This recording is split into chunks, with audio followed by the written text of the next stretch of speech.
Creamy and smooth cheesecakes are a go-to dessert for pastry chefs. And now that we've got the basics covered with the New York-style cheesecake, it's time to move it to something a little more advanced. Individual chocolate swirl cheesecakes. Like the New York-style cheesecake, it all starts with the crust, except this time a chocolate variation. Graham crackers, as I had said, are made of whole wheat flour and honey. And now I'm playing on that idea and actually making a chocolate version, but starting with 1.25 cups of whole wheat flour. And to this, I'll add 3 tablespoons of sifted cocoa powder, and I have 1/4 cup of melted butter. And to add sweetness, just like a graham cracker has, I'm going to add honey, 3 tablespoons. Just a little pinch of salt to this. Since the butter's still warm, the honey melts into it a little bit.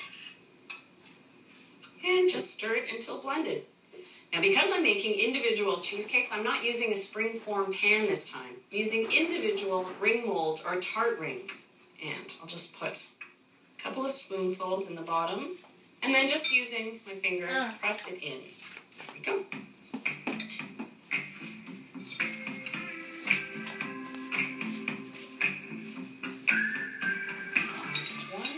These take 10 minutes to just bake and set in a 350 oven. So now I can start on the filling. And because it's a chocolate swirl cheesecake, I have to prepare the vanilla and the chocolate part separately. And I'm going to separate 2 eggs.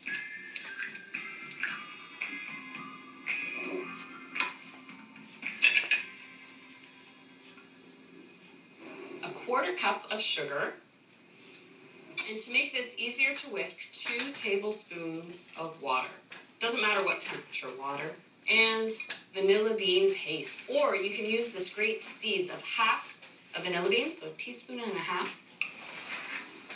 So before I even add any cheese, I need to cook these ingredients together. I'm going to do this in a water bath. The method's called sabayon.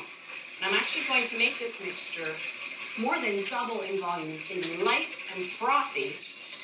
And the eggs will be fully cooked once I take it off the heat. This step replaces the need for baking the cheesecake. There we go. More than doubled in volume. You can see the vanilla bean seeds. But now for that essential component. Instead of using a traditional cream cheese, I'm using mascarpone cheese. I'm going to use half the tub in the vanilla portion and use the other half in the chocolate portion. There we go. So it just melted right in. So vanilla's looked after. Now it's time for the chocolate. So again, 2 egg yolks.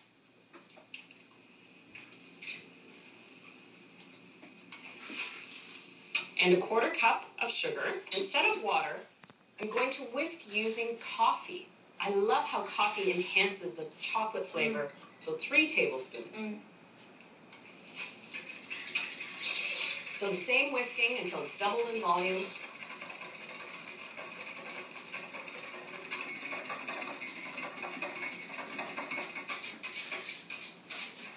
There we go. Still pale and light, and you can smell the coffee in there. I have 2 ounces of bittersweet chocolate that I've just simply melted, and now's the time to add it while the mixture is still warm. That way, your chocolate swirl layer is smooth and creamy. Okay, to this, the remaining half of the tub of the mascarpone cheese. Whisking gently again.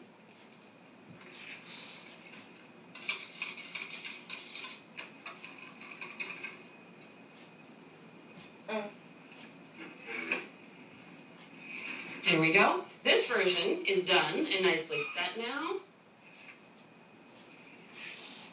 But just like with the New York cheesecake, you have to cool your crust completely. And so these are cooled and ready to be filled. You can use 2 ladles, one for the vanilla, one for the chocolate if you wish. But I find pouring from a pitcher is far easier and a little tidier too. Look how frothy and light that is. The chocolate. So the real trick here is to pour at the same time. Don't worry so much about the swirling now. I'll handle that with the skewer later. There's actually a seam right down the middle if you time it right. But don't worry if you get a few drips or drops. chocolate on vanilla or vanilla on chocolate because the swirling fixes all that. And while still fluid, just simply take a bamboo skewer and give the cheesecakes a nice little swirl. That way, with every bite, you get a little vanilla and a little chocolate. There we go. Now I'll put these in the fridge so they can chill for a minimum of 6 hours. So after that mascarpone cheese has had a chance to set, it's time to serve the cheesecake. And using my offset spatula, just go down the side of the cheesecake to loosen it from the edges.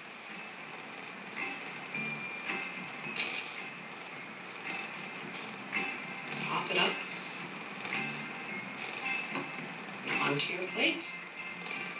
You could garnish it with a few berries if you want, but I like to be able to show off that beautiful chocolate swirl.